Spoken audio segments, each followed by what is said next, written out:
North ഇന്ത്യയിൽ കർത്താവിൻ്റെ മഹത്വമേറിയ വേല ചെയ്ത ഹാരിസ് മർസി എന്ന ഒരു കർത്തൃദാസൻ്റെ അനുഭവമാണ് ഇന്ന് നിങ്ങളോട് ഷെയർ ചെയ്യുന്നത്.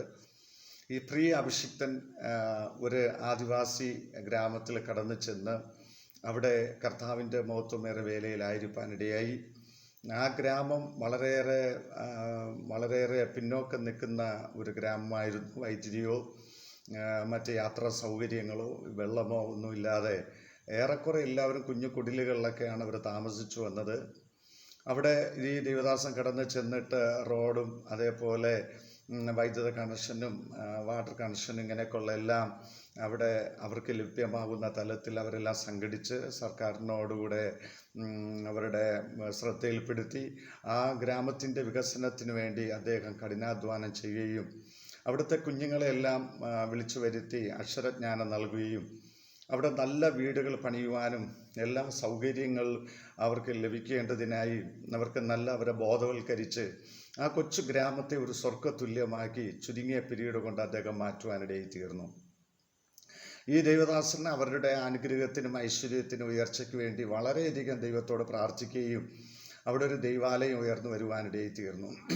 അവിടെ കടന്നു വരുന്നവർക്ക് ശരീരസൗഖ്യം സന്തോഷവും ദൈവം നൽകി.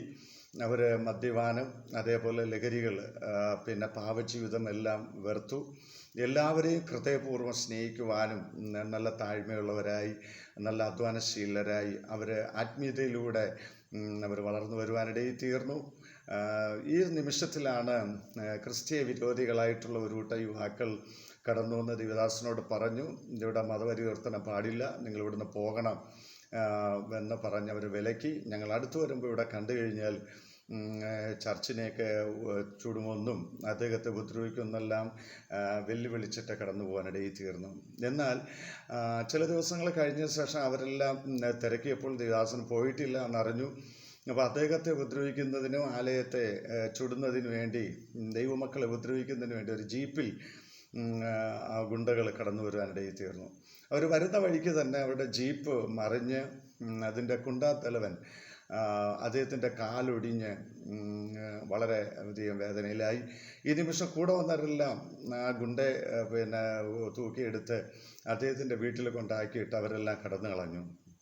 അവിടെ പിന്നിൽ ഇവർക്ക് പ്രേരണ കൊടുത്തവരാരും ഇതേ വന്ന് തിരിഞ്ഞു നോക്കുകയോ അദ്ദേഹത്തെ ഹോസ്പിറ്റലിൽ കൊണ്ടുപോവുകയോ യാതൊരു ചികിത്സയ്ക്കുള്ള സഹായം ചെയ്യുകയോ ഒന്നും ചെയ്തില്ല. ഇദ്ദേഹത്തിൻ്റെ കാല് വേദന കൊണ്ട് നിറഞ്ഞു, നീര് വന്നു, അവസാനം അത് വ്രണമായി വളരെ കഷ്ടപ്പെടുവാനിടയിൽ തീർന്നു. ഈ നിമിഷത്തിലാണ് ദൈവദാസൻ ഈ വിവരം അറിയുന്നത്. ഇദ്ദേഹം ആ നാട്ടിലെ ആ ഗ്രാമത്തിലുള്ള എല്ലാവരിൽ നിന്ന് പൈസ കളക്ട് ചെയ്ത് ഈ ഗുണ്ടാത്തലവനെ അദ്ദേഹത്തിൻ്റെ തോളിൽ കയറ്റി 8 കിലോമീറ്ററോളം നടന്നാലേ അവിടുത്തെ ആശുപത്രിയിൽ എത്തിക്കാനായിട്ട് കഴിയുള്ളൂ. അങ്ങനെ ആ ഹോസ്പിറ്റലിൽ കൊണ്ട് അഡ്മിറ്റാക്കി തുടർന്ന് അദ്ദേഹത്തിൻ്റെ ഭക്ഷണത്തിന് ചികിത്സയ്ക്ക് വേണ്ടിയുള്ള സഹായങ്ങൾ എത്തിച്ചു കൊണ്ടിരുന്നു. അദ്ദേഹം സൗഖ്യമായി വന്നപ്പോൾ ആദ്യം ഈ ഗ്രാമത്തിൽ ഈ ഗുണ്ടയായ മനുഷ്യൻ കടന്നു വന്നു. അദ്ദേഹത്തെ തിരക്കി വന്നു. അവിടെ വന്ന് ഈ ദൈവദാസൻ താമസിച്ച് വീട്ടിനകത്ത് കയറി വന്ന് അദ്ദേഹത്തിൻ്റെ കാൽക്കൽ വീണ് അദ്ദേഹത്തെ കെട്ടിപ്പിടിച്ച് കരഞ്ഞിട്ട് അദ്ദേഹം പറഞ്ഞു, നിങ്ങളാണ് യഥാർത്ഥ യേശു. ആ മനുഷ്യനിലൂടെ ആ ഗ്രാമം മുഴുവനും സുവിശേഷീകരിക്കപ്പെടുവാനും അദ്ദേഹം അവിടുത്തെ സഭയ്ക്ക് വലിയൊരു തണലായി മാറുവാനിടയിൽ തീർന്നു. ഒന്നോർക്കണം, എൻ്റെ ദൈവം തമ്പുരാൻ നിങ്ങൾക്ക് അനുകൂലമെങ്കിൽ പ്രതികൂലം ആരാണ്? നല്ലത് ചെയ്യുന്ന വ്യക്തികളെ തകർത്ത് കളയാൻ ഈ ലോകത്തെ ഗവൺമെൻറ്റുകളും അതേപോലെ തീവ്രവാദികളായ വ്യക്തികളും ആര് തന്നെ എഴുന്നേറ്റ് വന്നാലും ദൈവം അറിയാതെ ഒന്നും സംഭവിക്കുകയില്ല. കർത്താവിനോടുകൂടെ നമുക്ക് കരയാം, നമുക്ക് പ്രാർത്ഥിക്കാം.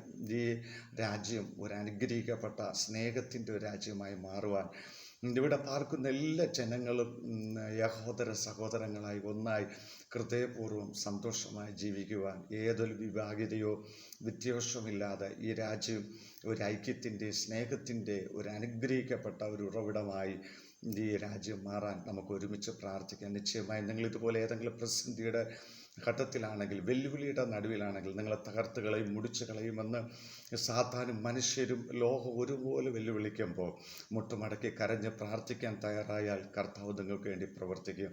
നിങ്ങളുടെ ശത്രുക്കളെ മിത്രമാക്കി ദൈവം തരും. നിങ്ങളുടെ ഈ അന്തരീക്ഷത്തെ ദൈവം മാറ്റും. ഇന്ന് നിങ്ങൾ അനുഭവിക്കുന്ന വേദന, നിങ്ങളുടെ ഭയം, നിങ്ങളുടെ നിരാശ, നാളെ എന്തായിത്തീരും എന്നോർത്ത് നിങ്ങൾ വ്യാകുലപ്പെടുകയായിരിക്കും. പക്ഷേ കർത്താവ് നിങ്ങളെ കൈവിടില്ല. നിങ്ങളോടുകൂടെ കർത്താവ് ചേർന്നിരിക്കും.